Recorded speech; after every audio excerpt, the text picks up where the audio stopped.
किसानों के बीच भ्रम फैला रहे हैं कि एमएसपी समाप्त की जा रही है।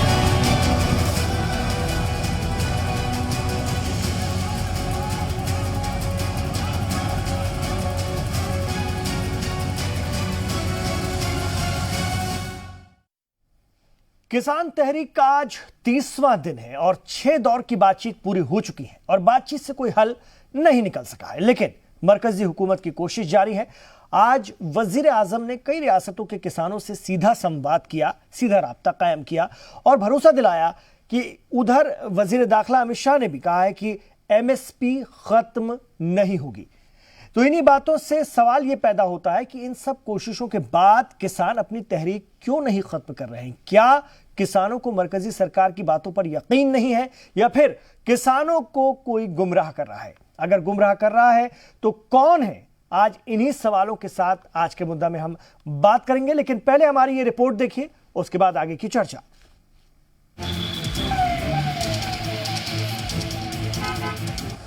सरकार से किसानों की 6 दौर की बातचीत पूरी हो चुकी है, लेकिन किसान तहरीक आज 30वें दिन भी जारी है। फिर भी सरकार ने कोशिशें नहीं छोड़ी और किसानों से संवाद पर अटल है। खुद वजीर आजम नरेंद्र मोदी ने किसानों से तीसरा सीधा संवाद किया कि आप अपनी फसल को जहां चाहे आप निर्णय करके बेच सकते हैं। आपको जहां सही दाम मिले आप वहां पर उपज बेच सकते हैं। आप न्यूनतम समर्थन मूल्य यानी एमएसपी पर अपनी उपज बेचना चाहते हैं, आप उसे बेच सकते हैं। सवाल है कि जब पीएम किसानों को सीधा भरोसा दे रहे हैं तो फिर बात क्यों नहीं बन रही? वजीर दाखिला अमित शाह ने भी किसान बिल पर अन्नदाता का भ्रम दूर किया। एमएसपी थी, है और हमेशा के लिए रहने वाली, और कम से कम यूपीए वालों को एमएसपी के लिए बोलने का अधिकार नहीं है। पीएम मोदी ने कॉन्ट्रैक्ट खेती को लेकर भी किसानों को तफसील से कानून के फायदे समझाए। सवाल है कि किसान और सरकार के संवाद के बीच कौन है? पश्चिम बंगाल से लेकर केरल तक के अपोजिशन लीडरान आखिर उस कानून के लिए किसानों को क्यों गुमराह कर रहे हैं जो कानून खुद उनकी रियासत में लागू नहीं? पश्चिम बंगाल में किसानों के हित पर कुछ नहीं बोलते, वो यहां दिल्ली के नागरिकों को परेशान करने पर लगे हुए हैं। वही दल, वही झंडे वाले, वही विचारधारा वाले जिन्होंने बंगाल को बर्बाद किया। केरल के अंदर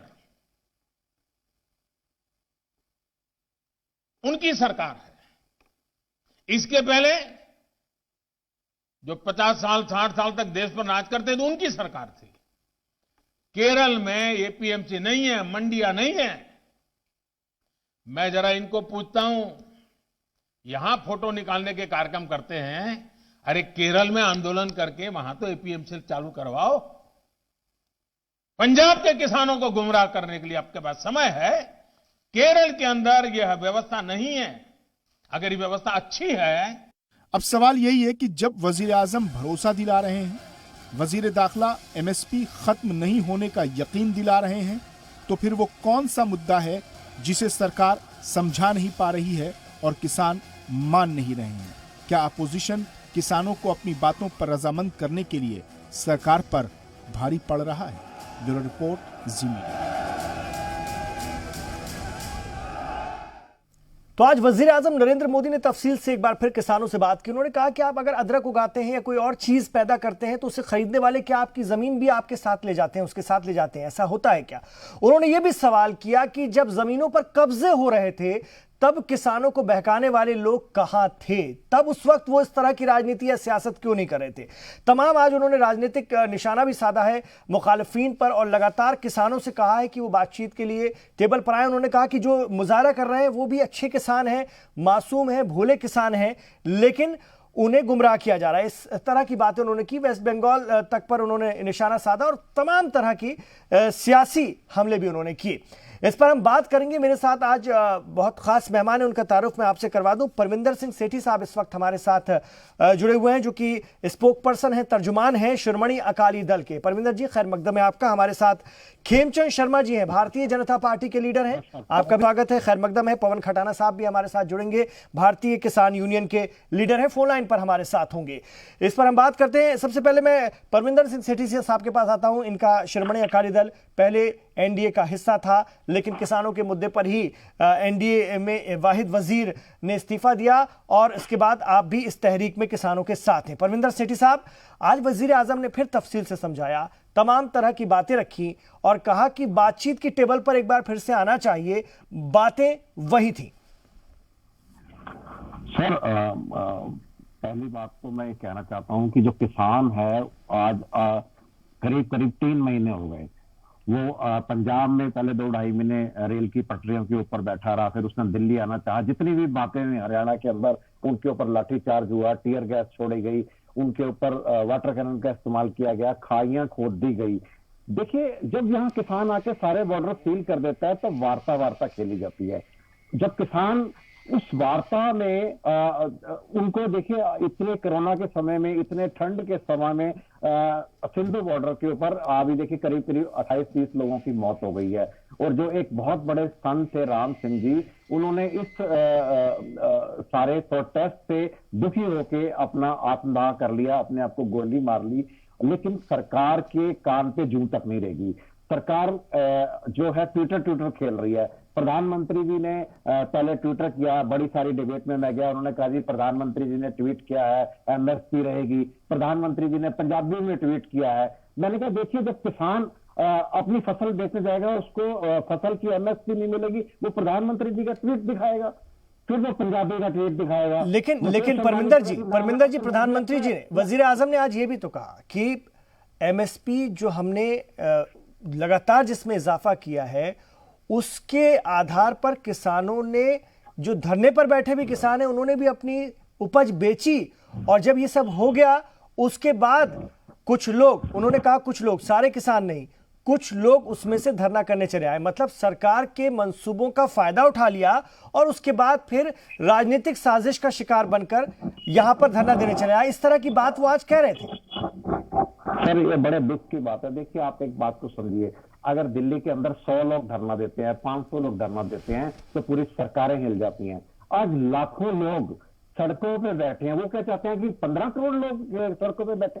देखिए, जो लोग यहाँ पे नजदीक के क्षेत्र से हैं, चाहे यूपी से हैं, चाहे राजस्थान से हैं, चाहे मध्य प्रदेश से, चाहे हरियाणा से, चाहे पंजाब से हैं, चाहे उत्तराखंड से हैं, वो सब इस धरने में शामिल है। इवन आप देखिए, केरला के किसान हो, गुजरात के किसान हो, मैं आपको बताता हूं तमिलनाडु के किसान हो। ठीक है, लेकिन दूसरी तरफ परमिंदर जी, ऐसी बहुत सारी अर्जियां, बहुत सारे मेमोरेंडम, बहुत सारे सपोर्ट के खत वजीर ज़राअत को, नरेंद्र सिंह तोमर साहब को सौंपे जा रहे हैं कि हम सरकार के साथ हैं किसानों के जरिए, और उन्होंने कहा कि कानून हमारे हक में। ऐसी बहुत सी किसान तंजीमें हैं जो रोज सरकार जिनका जिक्र करती है और जिनके खत दिखाती है।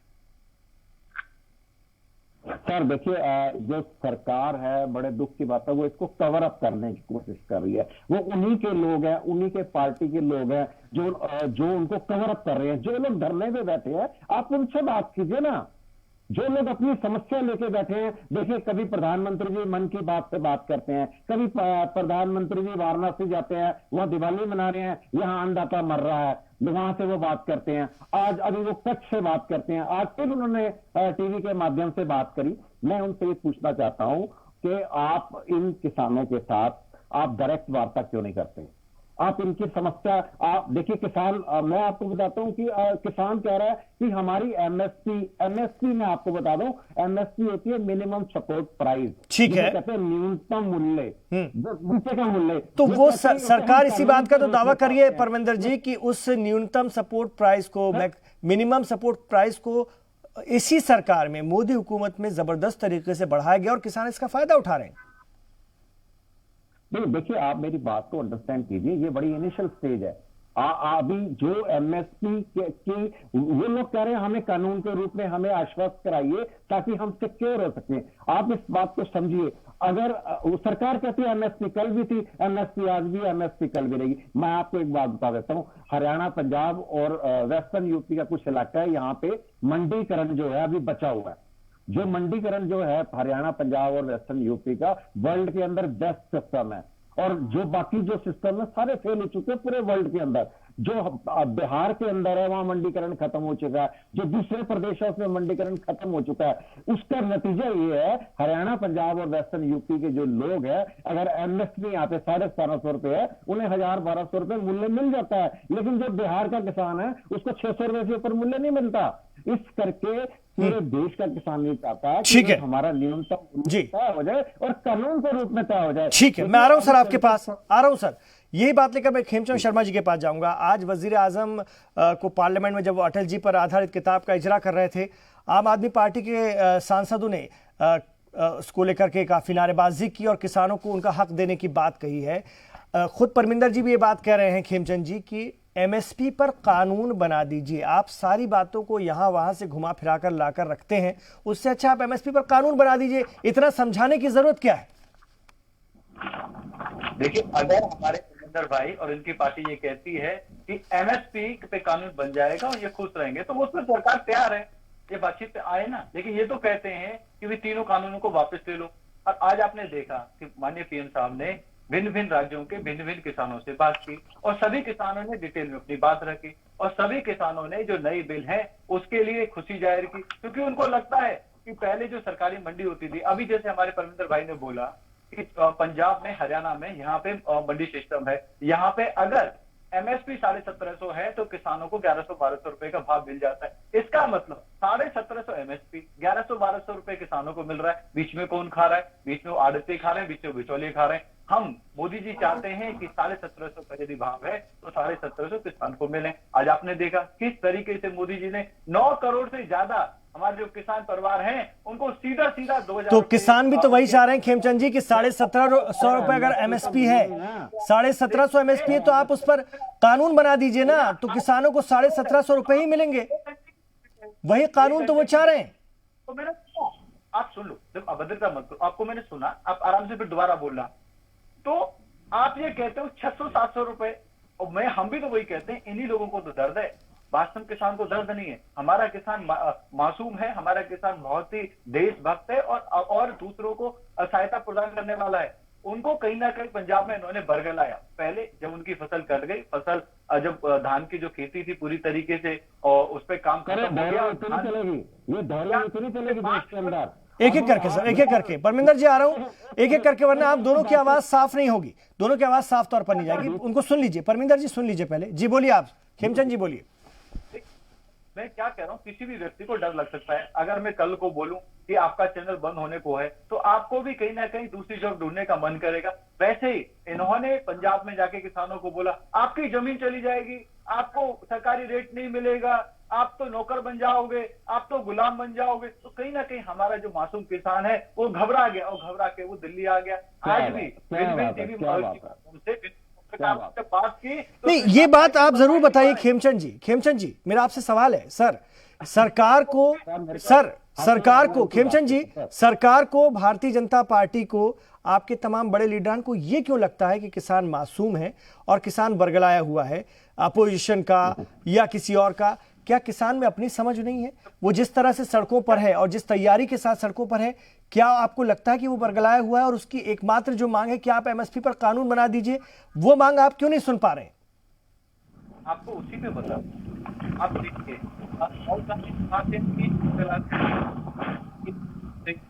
ये एपीएमसी की बात करते हैं, वो बहुत बड़ा यहाँ पे दिल्ली में धरना प्रदर्शन करते हैं, बहुत बड़ा यहाँ पे नाटक नौटंकी करते हैं। केरल में जाके वो क्यों नहीं करते? इंडिया में जाके अगर ये सिस्टम अच्छा है तो वहां पे वो किसान भाई बहनों के लिए मांग क्यों नहीं करते? नंबर 1। नंबर 2, आज मोदी जी ने पूरे देश के किसानों को सीधा सीधा पीएम किसान के अंतर्गत जो सम्मान निधि है वो ट्रांसफर की, लेकिन बंगाल के 70 लाख किसानों को वो नहीं मिल पाए, क्योंकि बंगाल से तृणमूल कांग्रेस के आ रहा हूं परमिंदर जी, आऊंगा, आप तब जवाब दीजिएगा। आपसे गुजारिश है सर, आपसे गुजारिश है, सुन लीजिए, उनको सुन लीजिए, पूरी बात सुन लीजिए। बोलना पड़ रहा है होता ये दिखाता है कि ये फॉल्स फेल जो पॉलिटिकल पार्टी हैं जिनको जनता ने बार बार अलग अलग जगहों पर रिजेक्ट किया है जी, वो अपनी राजनीति रोटी के लिए ठीक है। परमिंदर जी, सिर्फ और सिर्फ राजनीति का इल्जाम लग रहा है, बार बार इल्जाम ये लग रहा है। मैं आपकी पार्टी का भी जिक्र करूंगा, शिरोमणि अकाली दल सरकार का हिस्सा था। उसके बाद जब आपने देखा कि कांग्रेस पंजाब में इस आंदोलन को हवा दे रही है या इस आंदोलन में पेश है, तो शिरोमणि अकाली दल को फिर एहसास हुआ कि ऐसा ना हो कि विधानसभा चुनाव आगे हमारा लड़ना मुश्किल हो जाए, इसलिए आपने एकमात्र वजीर को इस्तीफा दिलवाया और पंजाब के किसानों के साथ नजर आने लगे। तो सब अपनी सियासत कर रहे हैं, ये इल्जाम बार बार सरकार की तरफ से भी लग रहा है, बीजेपी की तरफ से भी लग रहा है, क्या कहेंगे? सर, पहले तो मैं इनकी बात का जवाब देना चाहता हूं। ये इस बात को समझ लें कि हर चीज में राजनीति नहीं होती। जो देश का अन्नदाता है, जो देश का किसान है, मैं भी किसान परिवार से हूं। मेरे फादर ब्रिटिश आर्मी में थे, मेरे फादर 4 भाई थे, 2 फौज में थे, 2 किसानी करते थे। और ये पूरे पंजाब की, पूरे हिंदुस्तान की कहानी है। चाहे कोई डॉक्टर है, चाहे इंजीनियर है, चाहे कोई भी है। आप पूछे आपके फादर क्या करते थे, आपके दादाजी क्या करते थे? वो किसान थे। ये हम अपने अस्तित्व की लड़ाई लड़ रहे हैं। ये घटिया राजनीति या अपने निजी फायदों के लिए काम करना भारतीय जनता पार्टी का काम। लेकिन जब ये अध्यादेश की शक्ल में एक कानून बन रहा था, उस वक्त शिरोमणि अकाली दल के लोग चुप क्यों बैठे हुए थे? उस वक्त क्यों खामोश बैठे हुए थे? ये बड़ा सवाल है। आप उस वक्त सरकार का हिस्सा थे और ऐसी दिगर सियासी पार्टियों पर भी इल्जाम लगेगा कि वो मौका देखकर सियासत कर रहे हैं। आपने भी मौका देखकर सियासत की परमिंदर जी, इसका जवाब शिरोमणि अकाली दल को भी देना होगा। सर, हम हर जवाब देने के लिए समर्थ हैं। देखिए, आप पहली बात तो मैं आपको एक बात बता देना चाहता हूं, इनकी भी नॉलेज दुरुस्त करना चाहता हूं। अगर ये किसान को नहीं जानते, किसान इतना सूझवान, इतना काबिल व्यक्ति होता है, आप सोच भी नहीं सकते। मैं आपको छोटी सी बात बता दूं, दिल्ली के अंदर जो 60-70% टॉप लेवल के बिजनेसमैन है वो किसान परिवारों से हैं, जिन्होंने यहाँ पे आके पहले मिस्त्री का काम करा है ना, आज वो 2,000 5,000 करोड़ की कंपनियां चला रहे हैं। और आपको मैं बताऊं, जितने किसान संगठन के नेता हैं वो हाईली एजुकेटेड हैं और वो उनका जीवन समर्पित है। जैसे विलियम सिंह जी हैं, उन्होंने अपनी शादी नहीं करी है, किसानों के लिए एकड़ के मालिक है वो। आप उनको समझाने, आप हमारी बात कर रहे हैं। मैं आपको बताता हूं, जब ये बिल आया, जब प्रधानमंत्री जी ने आश्वासन दिया, उस आश्वासन के तहत सबने कहा जी बिल आ रहा है, बिल बहुत अच्छा है। लेकिन जब उस बिल को पढ़ा, उसके अंदर बहुत सारी शंकाएं थी। उस बिल को लेकर किसानों के पास गए, किसानों की शंकाएं जो सुनी वो लेकर सरकार के पास गए। सरकार और किसानों के बीच में सुखबीर सिंह बादल जो हमारे अध्यक्ष हैं, एक ब्रिज का काम करा। लेकिन जब सरकार अपने अड़ियल रवैये पे थी, सरकार ने हमारी बात नहीं मानी, तो मजबूर होकर हरसिमरत कौर बादल को अपने मंत्री पद से इस्तीफा देना पड़ा।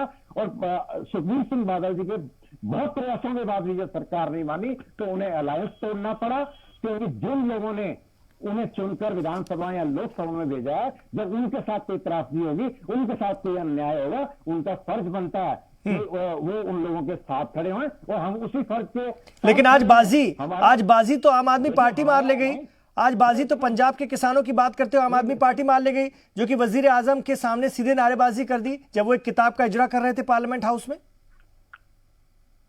अपनी बात आपको मैं एक बात बताता हूँ, आज की जनता बड़ी सूझवान है। आज की जनता बड़ी सूझवान है। पूरे देश के अंदर, पूरे वर्ल्ड के अंदर मीडिया देखा जाता है। हर व्यक्ति को पता है कौन सा मीडिया क्या बात कर रहा है। और कुछ ऐसे बड़े बड़े मीडिया चैनल हैं जिनको देखकर लोग अपना टीवी बंद कर देते हैं, क्योंकि वो अडानी अंबानी के वो सरकार की भाषा बोलते हैं। देखिए, जो सरकार, जो किसान है, जो यहाँ का अंतिम पंक्ति का व्यक्ति है, ये मजदूर है। आप देखिए 30 लाख किसान पंजाब के अंदर है, 20 लाख किसान, 30 लाख खेती मजदूर हैं।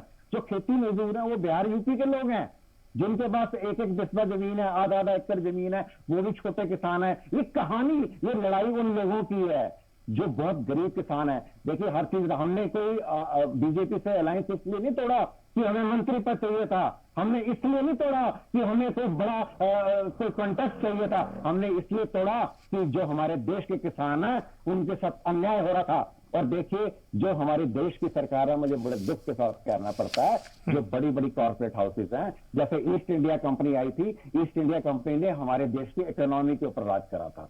अब ये जो बड़ी बड़ी कंपनियां, देखिए, पहले जो भारतीय जनता पार्टी है उसने इस देश की जितने प्राइवेटाइजेशन करने के दौर में बड़े बड़े जो आधारे थे, चाहे इंडियन एयरलाइंस है, चाहे एयरपोर्ट है, चाहे आप देखिए ये खाने हैं, माइंस हैं, कोयले की माइंस है, तेल की माइंस है, आईटीबीपी होटल है, LIC है, बिजली पानी है, वो सब कुछ तो बेच दिया।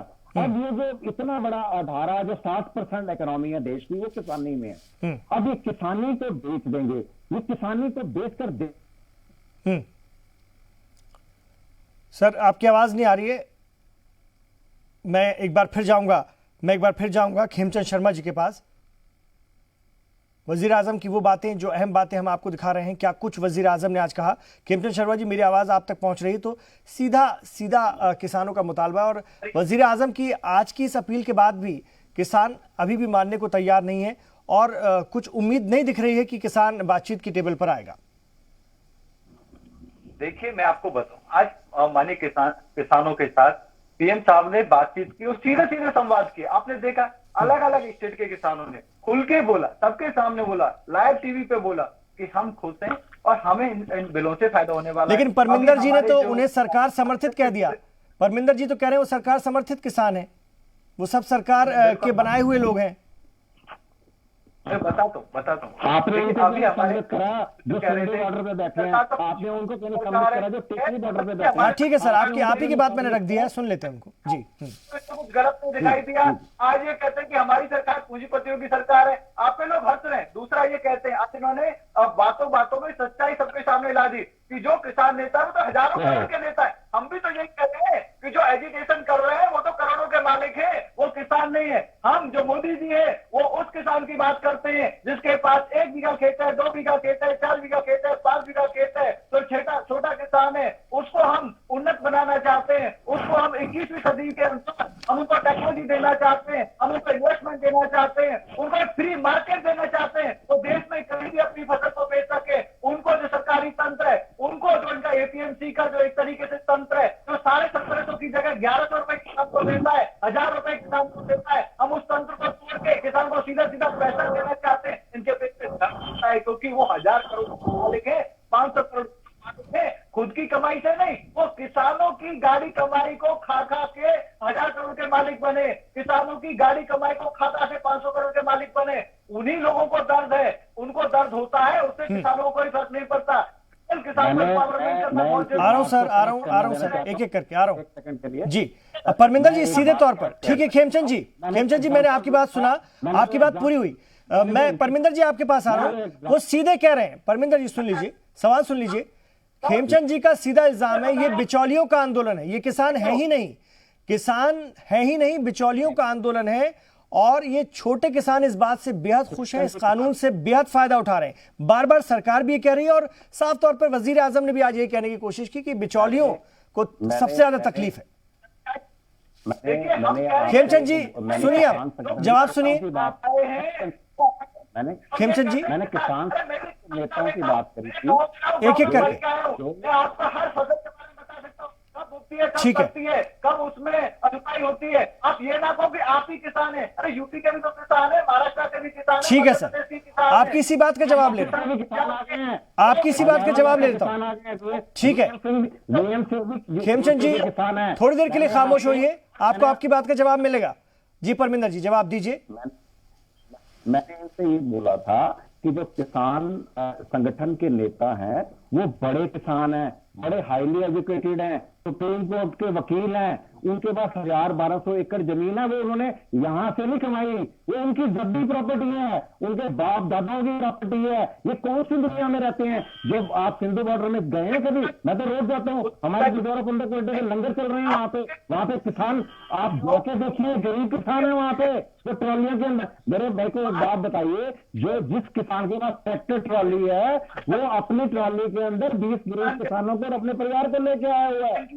आप जो है, आप हवा में बात मत करिए, आप एक्टिंग मत करिए, आप इस देश को चला रहे हैं, आपका फर्ज बनता है। आप देखिए, आप एक तरफ से कहते हैं जो किसान है, 2 बीघा है, 4 बीघा है, 5 बीघा है, उनको किसान नेता क्यों नहीं बनाएगा? क्या वो समझदार नहीं है? क्या वो बात नहीं रख सकते? क्या वो इज्जतदार नहीं है? उनके पास भी इज्जत है, वो भी बात रख सकते हैं, क्योंकि वो आना ही नहीं। ठीक है, बड़ा सवाल खेमचंद जी का बड़ा सवाल है। परमिंदर जी इसका मैं जवाब आपसे लेता हूं। एक ब्रेक का इशारा हुआ है, कि जो छोटे किसान हैं उन्हें लीडर क्यों नहीं बनाया गया, उन्हें सामने क्यों नहीं लाया गया। अगर वाकई ये कानून उनके खिलाफ है तो वो खामोश क्यों बैठे हुए हैं। और सरकार बार बार ये कह रही है कि छोटे किसान इस कानून से खुश हैं, इन तीनों कानूनों से खुश हैं और उनकी जिंदगी में तो एक बहुत सुनहरा और बहुत अच्छा मौका आया है। ये तकलीफ उन लोगों को है जो बिचौलियों का भी काम करते हैं। इसका जवाब परमिंदर जी से लेंगे एक छोटे से ब्रेक के बाद। किसानों के बीच भ्रम फैला रहे हैं कि एमएसपी समाप्त की जा रही है।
किसानों के बीच भ्रम फैला रहे हैं कि एमएसपी समाप्त की जा रही है।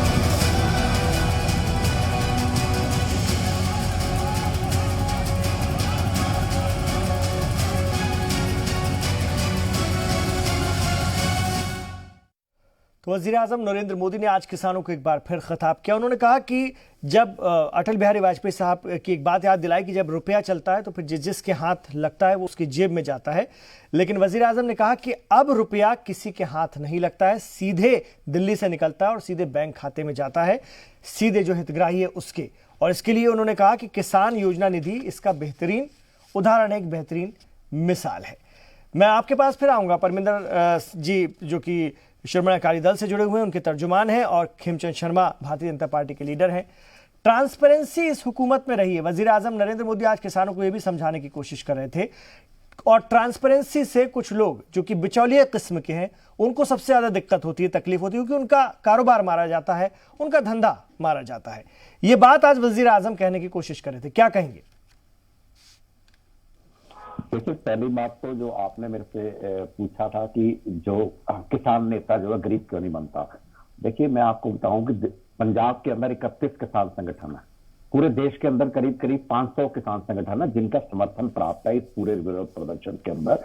देखिए, जो छोटा गरीब किसान है उसको हम अपनी दाल रोटी के ही लिए दिन रात मेहनत करनी पड़ती है। उस व्यक्ति को किसान संगठन के, ऐसा नहीं कि सारे अमीर लोग नेता हैं, लेकिन कुछ लोग हैं जैसे बीएम सिंह जैसे लोग हैं जो सुप्रीम कोर्ट के वकील भी हैं, पढ़े लिखे भी हैं, समय भी दे सकते हैं, पैसा भी खर्च सकते हैं, और किसानों के लिए वो समर्पित है। अपनी जेब से इतना पैसा देके वो किसानों के लिए उन्होंने अपना पूरा जीवन लगा दिया है। हर चीज फायदे नुकसान के तराजू में नहीं तोली जाती, पहली बात। दूसरी बात जो आप कह रहे हैं कि जो आड़तियों की बात कर रहे हैं, देखिए जो आड़ती होता है वो एक अमीर व्यक्ति है, उसको इससे कोई फर्क नहीं पड़ता, उसके पास पैसा है, वो कोई और बिजनेस भी कर लेगा। किसान ने तो किसानी करनी है सर, किसान ने तो मजदूरी करनी है। जो आड़ती है, जो बड़ा आड़ती है, उसको क्या जरूरत पड़ी है कि वो आगे इतना बड़ा विरोध प्रदर्शन करेगा। ये प्योरली देखिए, कभी आप यहाँ पे इसको शाहीन बाग से जोड़ते हैं, कभी आप इसको टुकड़े टुकड़े गैंग से जोड़ते हैं, कभी आप खालिस्तान से जोड़ते हैं। देखिए, आप सरकार का ये प्रयास है कि इस विरोध प्रदर्शन को, जो एक बहुत बड़ा इनकलाब बन चुका है, एक बहुत बड़ी क्रांति बन चुकी है, उसको किस तरह से बदनाम किया जाए। सरकार तरह तरह की हथकंडे अपनाती है। कभी तो सरकार कहती है किसान तो हमारा अन्नदाता है। अन्नदाता किसे कहते हैं? भगवान को, जिसको भगवान का दर्जा दिया गया। लेकिन सबसे पहले उनके हर भाषण में ये होता है कि ये कानून नहीं हटेगा। अरे ये औरंगजेब का रवैया क्यों? आपकी ऐसी क्या मजबूरी है जो आप कॉर्पोरेट हाउस से आप कौन सा एग्रीमेंट करके आए हैं? आपकी कौन सी कमिटमेंट है कि जिसके लिए आप देश के करोड़ों किसानों की आहुति देने के लिए तैयार है? देखिए, आपका जो घमंड है, आपका जो ये घमंड जो है, ये देश के राजा को शोभा नहीं देता। ये जो किसान है आपके देश की, आपके इन्हीं इल्जामात का जवाब खेमचंद शर्मा जी से ले लेते हैं। छोटी सी बात और एक सेकंड की बात और करना चाहता जी, हूं। जल्दी बोलिए सर, फिर मैं उनके पास जा रहा हूं। अगर आप किसानों की बात करेंगे, किसानों की बात मानेंगे, तो आपका सम्मान बढ़ेगा, आपका कद ऊंचा होगा। जो किसान मर रहे हैं कोरोना के टाइम में, ठंड के टाइम में, उनकी बातें मानिए, और वो ताकि वो अपने घर जा। लेकिन यहाँ एक चीज मैं जोड़ना चाहूंगा, जी सलाम भी आज लगातार रिपोर्ट दिखा रहा है, दिल्ली के आसपास जो किसान हैं उनकी हमने रिपोर्ट दिखाई, छोटे किसान जिन्होंने सब्जी बोई है, उनकी दिक्कत भी हम दिखा रहे हैं कि ये किसान तहरीक में वो नहीं जाना चाहते हैं क्योंकि उनको अपना काम करना है खेतों में। और परमिंदर जी वो कह रहे हैं कि ये बॉर्डर बंद होने के चलते वो अपनी सब्जी तक नहीं पहुंचा पा रहे हैं दिल्ली तक, ताकि उनकी आमदनी कुछ हो सके। मतलब वो इस आंदोलन से परेशान हो गए। एक तस्वीर ये भी है, देखिए जो व्यक्ति डेली मजदूरी करके शाम को खाना खाता है ना, वो प्रदर्शन में नहीं आ सकता। उसने अपने बच्चों और परिवार का पालन पोषण करना है, पहली बात। दूसरी बात यह है कि जो गरीब, इतना गरीब व्यक्ति है जो मजदूरी करता है, या जिसके पास थोड़ी सी जगह, आधा एकड़ से भी कम जगह है, जमीन है, वो अपनी जमीन की सब्जी या फसल बेचने के लिए दिल्ली नहीं आएगा सर। उसकी फसल वहीं पे बेचेगा वो। मैं आपको बताता हूं, जो किसान है बीज भी कर्ज पे लेता है, खाद भी कर्ज पे लेता है। जब उसकी फसल खड़ी होती है तो उसका शोषण होता है। मैं दिल्ली के आसपास के किसानों की बात कर रहा हूं सर, मैं किसानों की ही बात कर रहा हूं, दिल्ली के आसपास के, जो कि दिल्ली में अपना माल लेकर आते हैं, दिल्ली में यहां बेचते हैं, उनकी मुसीबत भी हो गई। वो भी तो किसान है ना। और सरकार कहती है कि हमने इन्हीं छोटे किसानों की फिक्र की है और ये कानून लेकर आए हैं। नहीं, कोई छोटा किसान सब दिल्ली बेचने नहीं आता। वहां से जो और लोग हैं वो सप्लाई का काम करते हैं, और सप्लाई के लिए दूसरे रास्ते खुले हुए हैं, और यहाँ पे सब्जी वगैरह सारी चीजें पहुंच रही हैं। ठीक है, मैं आ रहा हूं खेमचंद जी, ये ईगो है, ये जिद है सरकार की कि सब कुछ बोलेंगे लेकिन कानून वापस नहीं लेंगे। ये साफ इशारे दिए जा रहे हैं और यही एक कहीं ना कहीं जिद ये ठन गई है हुकूमत और किसानों में, फिलहाल ये लग रहा है, और जो परमिंदर जी की बातों से भी लग रहा है।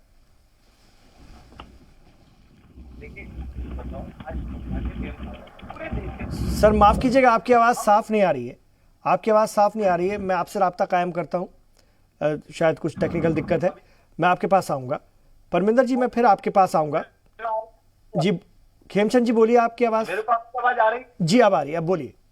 मेरे को मैं ये कह रहा हूं, माननीय पीएम साहब ने पूरे देश के सामने साफ साफ कहा कि हम ही सही है, ऐसा बिल्कुल नहीं है। आप अगर हम गलत हैं, अगर कोई चीज कमी है तो आप हमारे पास आइए, बात करते हैं, उसको इंप्रूव करेंगे। इसका मतलब पीएम साहब अड़े हुए हैं, बिल्कुल गलत है। पीएम साहब की कोई ईगो है, बिल्कुल गलत। ईगो किसकी है? आप बिल को हटाइए, प्रॉब्लम नहीं बताएंगे, परेशानी नहीं बताएंगे। परेशानी जो थी उसका रेजोल्यूशन भी लिखित में दे दिया। एमएसपी पर लिखित में देने को तैयार है सरकार, एपीएमसी पर लिखित में देने को तैयार है सरकार। जमीन नहीं जाएगी, इसको भी पूरी तरीके से, ऑथेंटिक तरीके से, कानूनी तरीके से बताने को तैयार है। लेकिन अब परेशानी कोई है नहीं, बताएं तो क्या बताएं? तो जी अब अड़ गए कि अब बिल हटाओ। क्यों हटाएं? आप एक मेरे को सवाल का सीधे सीधे जवाब दीजिए। आप पे 4 बेटे हैं, उसमें से एक बेटा कहता है कि मैं स्कूल नहीं जाऊंगा, तो आप क्या उसको स्कूल नहीं जाने दोगे? आप उसको स्कूल नहीं भेजोगे? 3 हमें स्कूल जाना भी है, स्कूल अच्छा भी है, सब बढ़िया है, लेकिन एक कहता है, क्योंकि उसको किसी ने बहका दिया कि स्कूल जाने से तुम जो है बेकार हो जाओगे, तुम घर पे रहोगे तो तुम अच्छे रहोगे, मौजे करोगे, गेम खेलोगे। तो ऐसा तो नहीं होता ना। तो माँ बाप को तो चारों के बारे में सोचना है। माँ बाप जो अच्छा होगा वो करेगा, वो बच्चों के बारे में अच्छा होगा वो करेगा। वैसे ही सरकार सभी किसानों के लिए जो अच्छा है वो करेगी। आप कह रहे हैं छोटे किसान नहीं आ सकते, कैसे आप छोटे किसानों को बेइज्जत कर रहे हो? अरे भैया, वहां पे जो किसान प्रदर्शन कर रहे हैं, घर से तो कोई लागत नहीं लगा रहे, सब व्यवस्था वहां पे है, तो छोटे किसान भी नेता बन सकते हैं, क्यों नहीं बनने दिया जा रहा है? दूसरा, 70 लाख किसान जो बंगाल के हैं उनको पीएम निधि नहीं मिल पा रही है, तृणमूल कांग्रेस उनको पीएम निधि नहीं देने दे रही है, उनके बारे में क्यों बात जी नहीं रख रहे? क्या 70 लाख जो बंगाल के किसान है वो किसान नहीं है? उनका तीसरा मैं आपको बता दूं, 500 से ज्यादा संगठन है, सिर्फ 40 संगठन यहाँ पे जो पंजाब से या थोड़े से हरियाणा का पार्ट है उससे बिलोंग करते हैं, वो वहां पे बैठे हुए। बाकी के संगठन क्यों नहीं बैठे हुए? क्योंकि उन संगठनों को क्या अच्छा नहीं दिख रहा है। ठीक है सर। संगठन अपने लेटर को सरकार को कह रहे हैं कि हम बिल्कुल सही हैं, हम मानते हैं कि ये बिल अच्छे हैं और इन बिलों में कोई बदलाव नहीं होने चाहिए। जब वो आते हैं तो आप कहते हैं वो गलत किसान, आप अच्छे किसान। ऐसा तो नहीं होता ना भैया। देखिए ठीक है सर जी।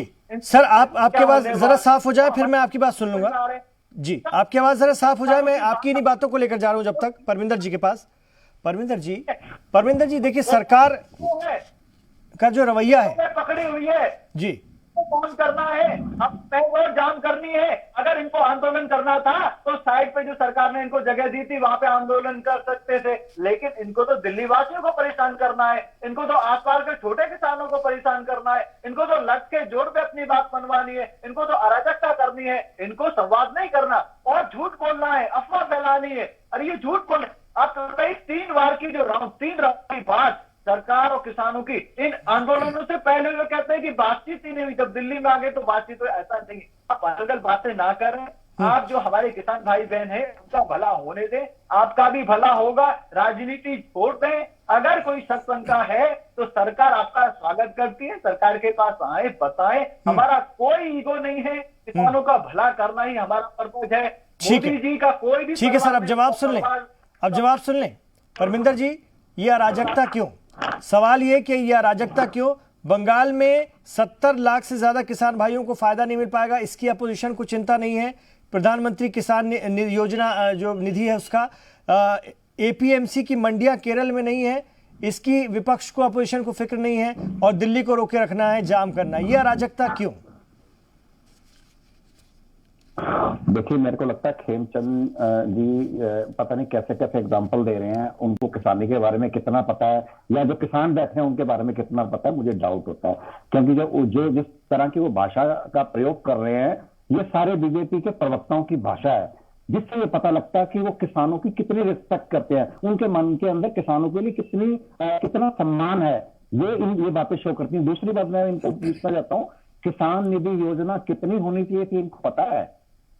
किसानों को जो पैसा मिलना चाहिए था वो 88,000 करोड़ रुपए मिलना चाहिए था, जो किसानों को 2018 और 19 में सिर्फ 6,000 करोड़ रुपया मिला है, और 2019 में अप्रोक्सीमेटली 45 से 49,000 करोड़ रुपया मिला है, और अभी 2020 से 2021 के अंदर 38,000 करोड़ रुपया मिला। ये वेस्ट बंगाल की बात करते हैं। वेस्ट बंगाल में अगर 70 लाख किसानों को नहीं मिला तो जो बाकी के 40,000 करोड़ किसान बच गए हैं उनको भी तो नहीं मिला।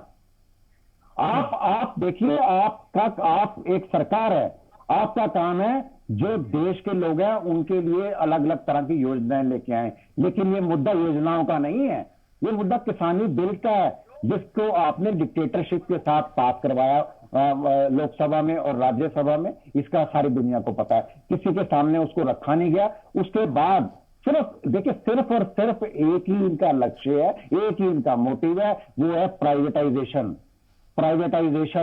जो प्राइवेट कंपनियां हैं मैं आपको एक बात बता रहा हूं, ये प्राइवेट कंपनियां हैं ना जी, अडानी, अंबानी, रिलायंस, ABCD जितनी 12-13 कंपनियां हैं, वो पूरी इकोनॉमी उनके हाथ में होनी चाहिए। असल में वो फेस है, एक्चुअल में बीजेपी और आरएसएस का ही पैसा है।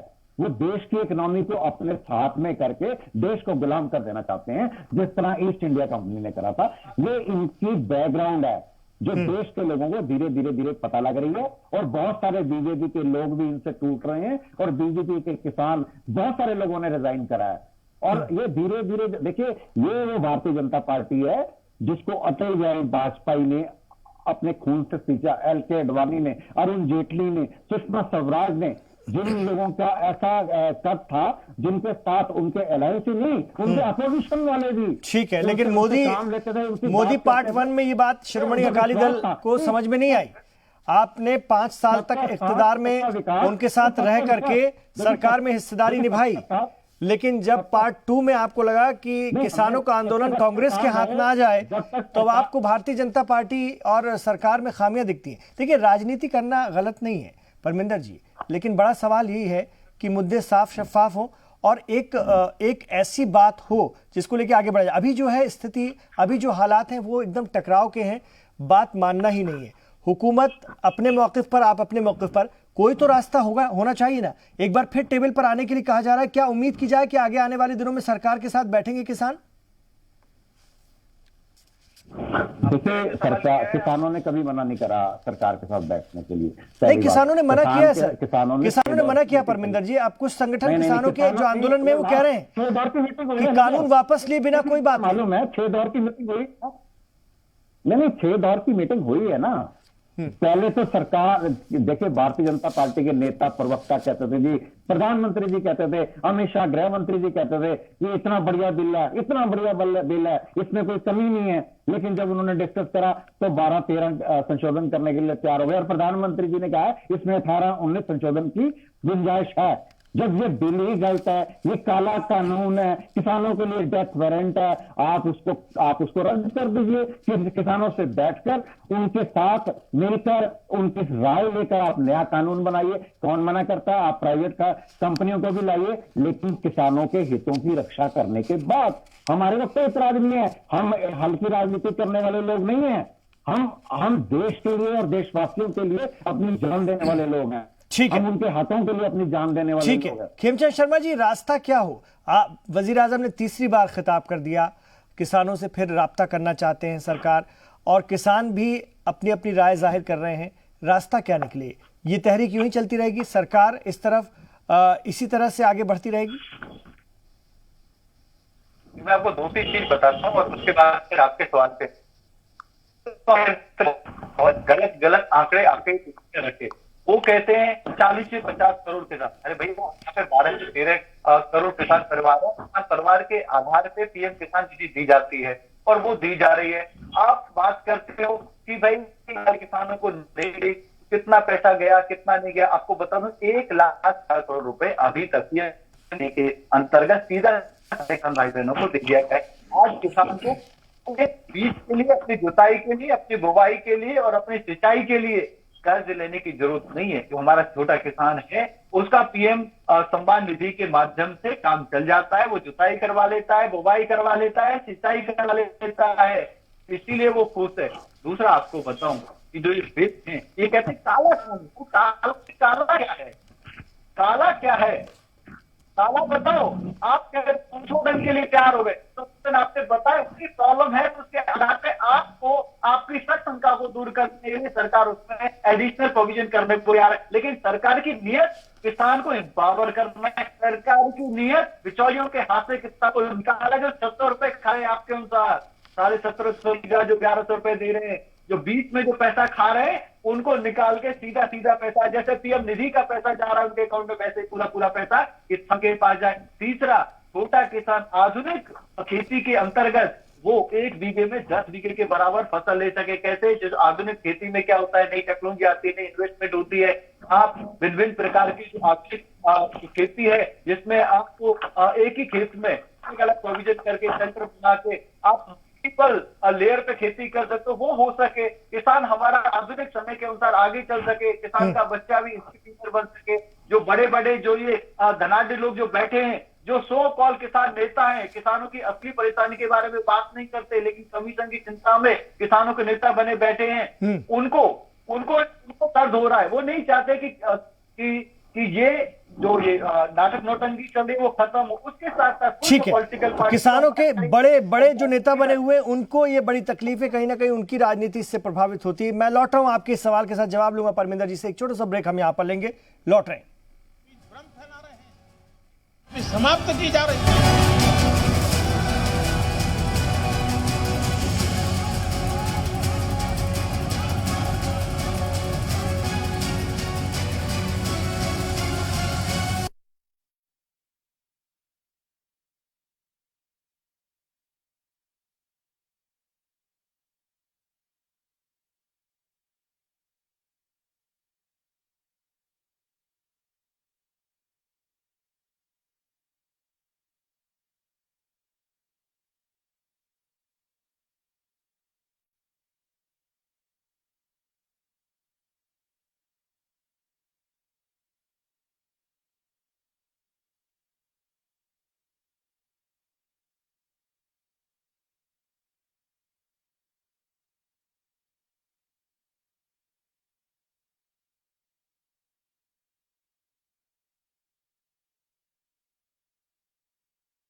किसानों के बीच भ्रम फैला रहे हैं कि एमएसपी समाप्त की जा रही है।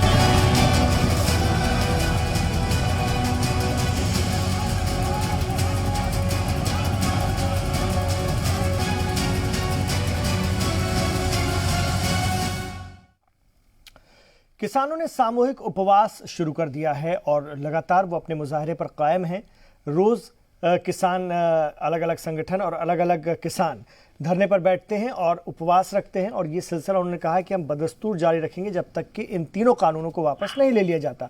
सरदार परमिंदर सिंह सेठी साहब भी अकाली दल के तर्जुमान हमारे साथ हैं और खेमचंद शर्मा भारतीय जनता पार्टी के लीडर हमारे साथ हैं। परमिंदर जी, इल्जाम लगाया खेमचंद जी ने कि ये बड़े किसान लीडर जो किसानों को बढ़ता नहीं देखना चाहते, ये उनकी तकलीफ है और वो किसानों को बरकरार रहे हैं। अभी ब्रेक से पहले ये इल्जाम लगाया, जल्दी से जवाब दीजिए।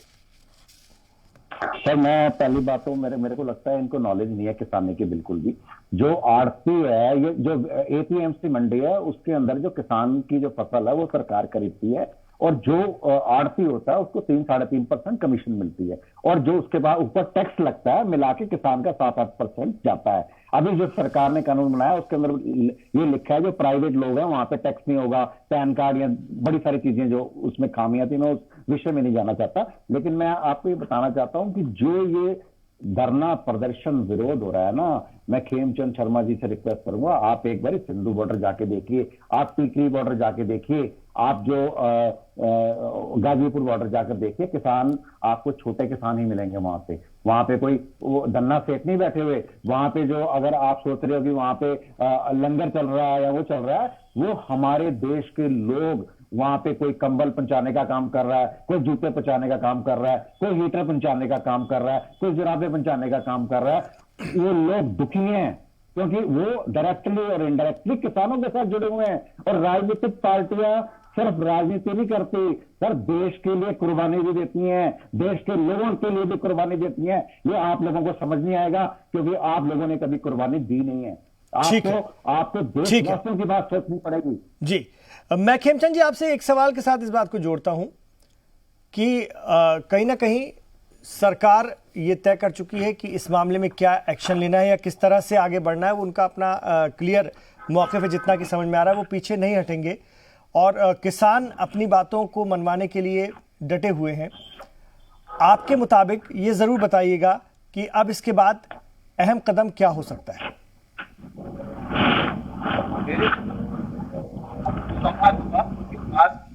तो क्षमता और माहौल बनाया हुआ था, जो बादल बनाए हुए थे वो दूर हो चुके हैं, किसानों को सच्चाई पता चल चुकी है।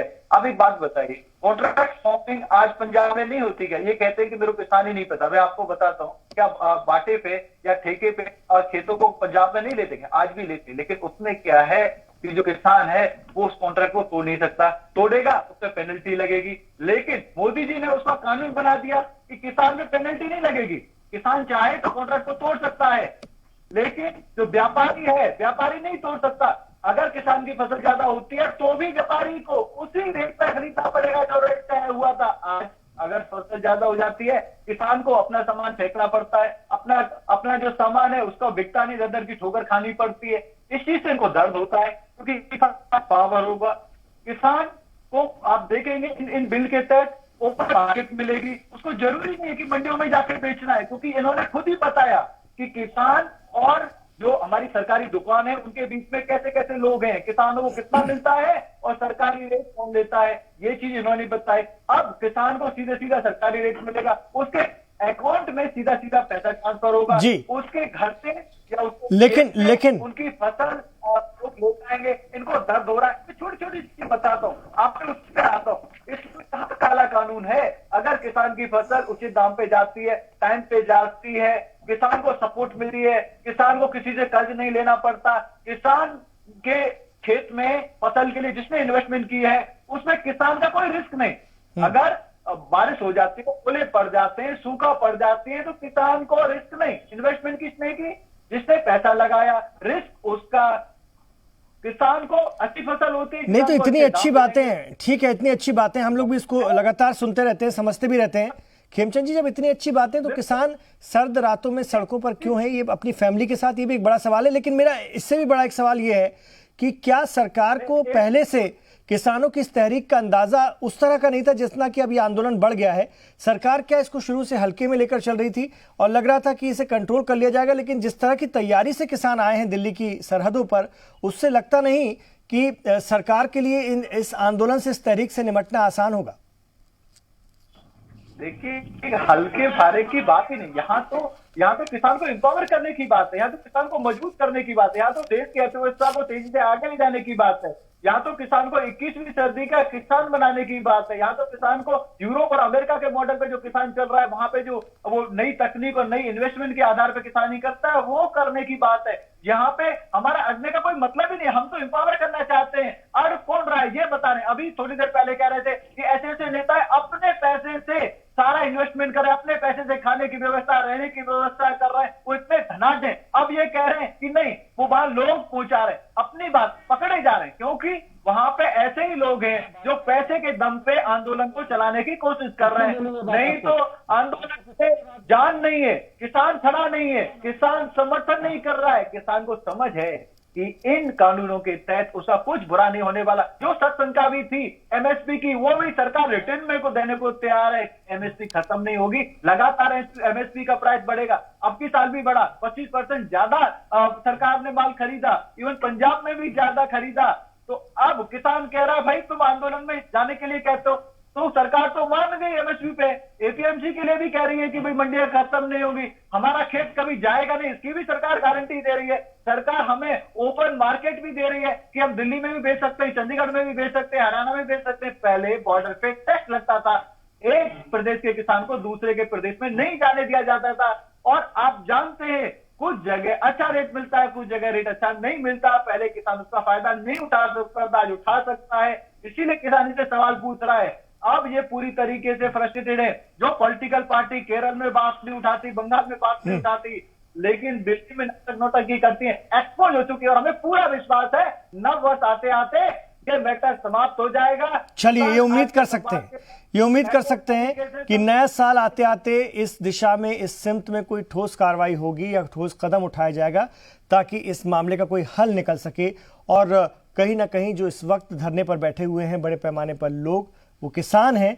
भले ही सरकार से जुड़े लोग उन्हें किसान मानने को ठीक तरह से तैयार नहीं हो, लेकिन वो अगर हिंदुस्तान के शहरी भी हैं तो वो इस सर्द रात में क्यों दिल्ली की यहाँ पर परेशान हो, ये बड़ा सवाल है। उनकी बातों को भी सुनना चाहिए। अब देखना है किस हद तक सुना जाता है। बहुत शुक्रिया आप दोनों का इस चर्चा में शामिल होने के लिए, परमिंदर सेठी जी और खेमचंद शर्मा जी। तो आज वजीर आजम ने एक बार फिर तफसील से चीज़ों को समझाया। अब देखना ये होगा कि इसके बाद किसान जो तंजीमें हैं उनका क्या रद्द-ए-अमल सामने आता है और वो इस सिमत में क्या रिस्पॉन्स करती हैं। हमारी नज़र इस पर बनी होगी। आप रहिए जी सलाम के साथ। किसानों के बीच भ्रम फैला रहे हैं कि एमएसपी समाप्त की जा रही है।